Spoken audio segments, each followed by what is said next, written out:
Welcome back, welcome back. This week, politicians from Kosovo and Belgrade have been holding separate meetings in London to try and break the year-long impasse on the issue of Kosovo. Envoys from the US, EU and Russia took over the delicate negotiations after the UN failed to agree on a plan in July.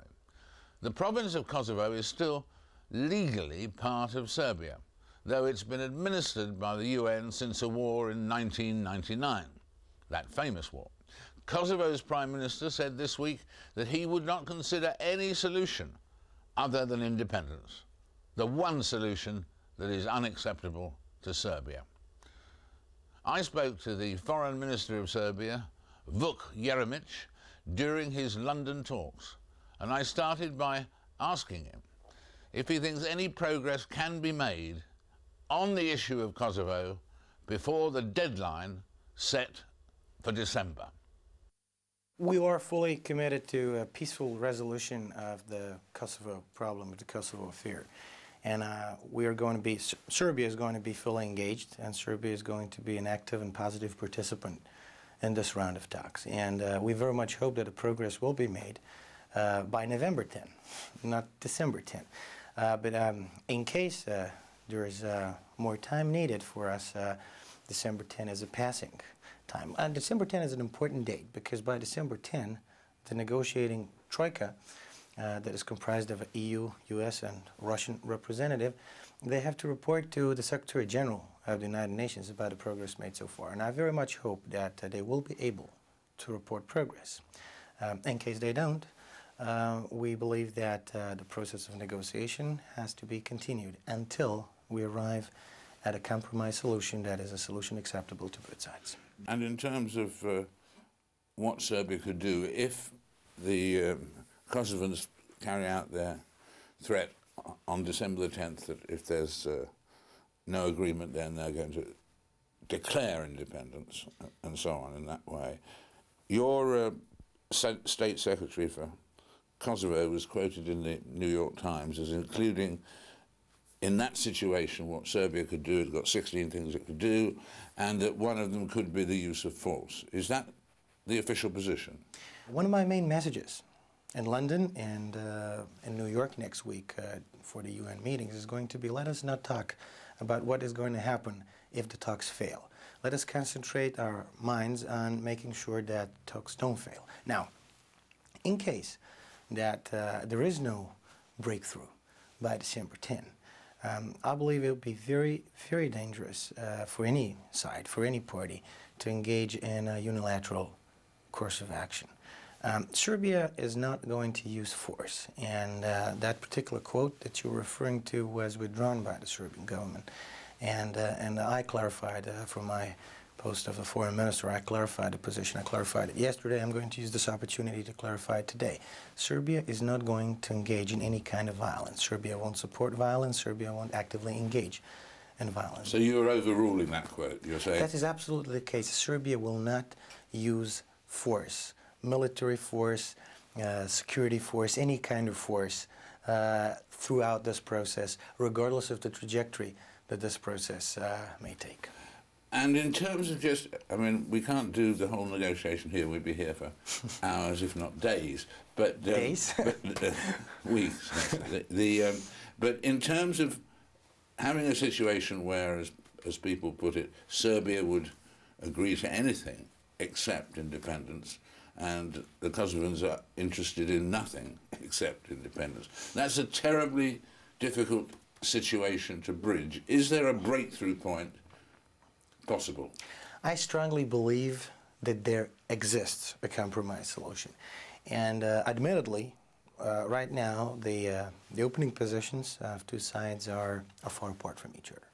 But if somebody's trying to tell me that the gap between Serbs and Albanians in this particular frozen conflict is the biggest gap in the world, and the two peoples who are like the most far apart from each other are Serbs and Albanians in the world, and therefore it is not worth investing a political effort in trying to arrive at a compromise, then I don't buy it.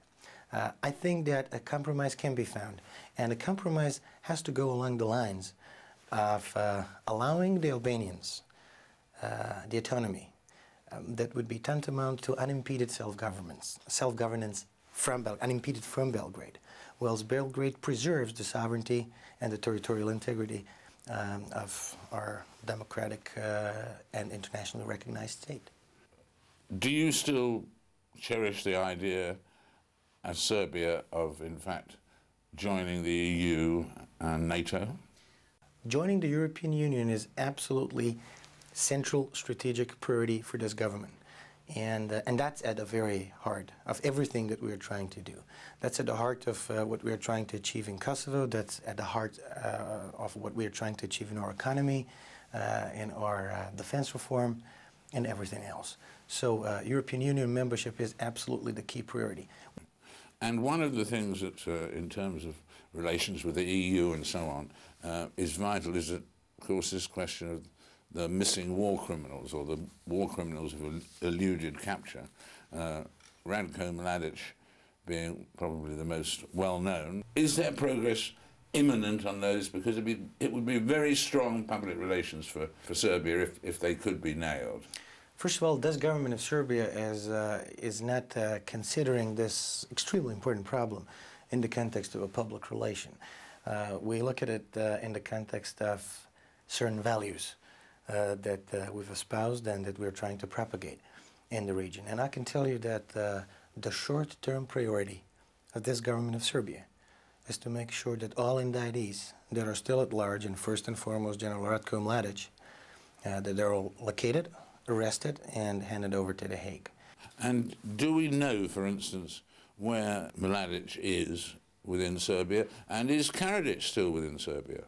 I seriously cannot answer this question. I can tell you that that our services, jointly cooperating with the services of our neighbors and also with our friends and allies, are working actively on trying to locate him. If we knew for a moment where he was or where he is, he would have been arrested.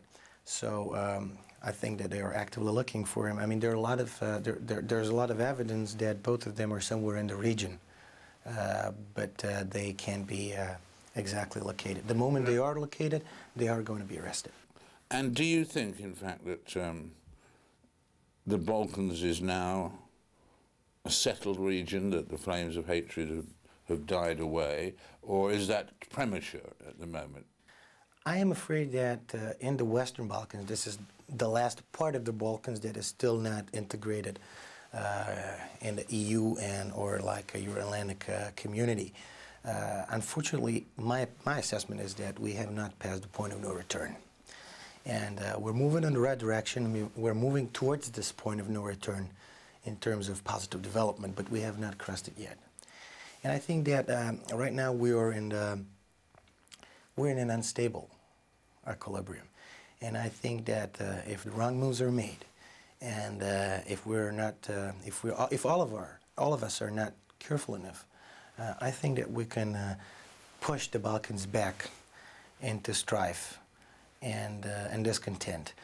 I'm not sure about the armed conflict of the scale that we had witnessed during the 90s with ethnic cleansing at a massive scale and all that tragedy that the whole world was watching during the 90s. I'm not sure about the intensity of the conflict, but a low-level conflict, political instability, military instability to a certain extent, defense instability to a certain extent, but instability that would definitely impede the European integration prospects for the Western Balkans. We're definitely still in the danger zone that we could get there. And now, today, 21st of September, the world celebrates peace. It's Peace One Day, the idea of a man who wanted to persuade the global community via the United Nations to officially establish an annual day of global ceasefire and non-violence. And so, has it worked? Have the guns fallen silent? Joining me now is that man, the British filmmaker Jeremy Gilley, founder of the International Film Project and the project that's being celebrated this very day around the world, Peace One Day, today. Jeremy, how many countries are doing something today, do you think? Well, at the moment, I think the count is about 182 countries. Last year, we logged activity in 200 countries, involving millions of people. And the kinds of things that are going on today will be in Afghanistan, in the Democratic Republic of Congo. These are immunization campaigns, the movement of aid, medical supplies, children celebrating in their classrooms, people doing things in their homes. Effectively, the day is inspiring and empowering ordinary individuals to have a starting point for their actions for a more peaceful world. The only problem is the bit about the guns falling silent. That's the bit that you haven't managed yet. Well, actually, not quite true. Today in Afghanistan, there has been a major acknowledgement of Peace Day, so much so that the humanitarians are able to immunise in areas that they wouldn't have been able to get to unless there had been agreements for that to be a reality. So I think what we're seeing is lots of people being involved in process through government, through the United Nations systems, collaborations with non-governmental organisations, so that life-saving practical activity is able to be carried out. I think that, of course, you and I want to live in a world where the guns fall silent, even if for a day, and perhaps we may well be able to get there. But the important point is that we need to move from a culture of war to a culture of peace. We need to lift the level of consciousness that exists around the fundamental issue, which is the protection of each other. And I want to see that occur. We all do. And therefore, we need a starting point that is above politics, above religion. Doesn't matter what your colour, not more important than politics or religion. But we need a time for every individual on this planet to unite in a moment of intercultural cooperation. That is what the United Nations is there to do. And I'm delighted that every member state of the United Nations has created the 21st of September as Peace Day. And now, since government have done that, it's up to ordinary people, the people who are watching your show, to come forward and make their commitment. Whether it's saying sorry, bringing the family together, organising something in the school, in the community, in the workplace. We need to unite, David, and I want to see that happen. And what I've seen, and I can tell you, is in the last few years, tremendous growth. We believe that from tonight to 2012, we can inform 3 billion people that Peace Day exists. And as a consequence of that, we're empowered. And as a consequence of that, lives are saved. Well, I think it's a magnificent effort you're doing. It'll be tough to get there, but we wish you well. Thank you, Mr. Frost. Brilliant. Thanks very much indeed. All right, now, a short news bulletin is next on Al Jazeera English, and then after that, I'll be joined by the former Irish President. Mary Robinson's going to be here to talk about her attempts to forge peace. Peace again there, you see. Peace in Darfur. Join us on this incredibly peaceful show in just a moment.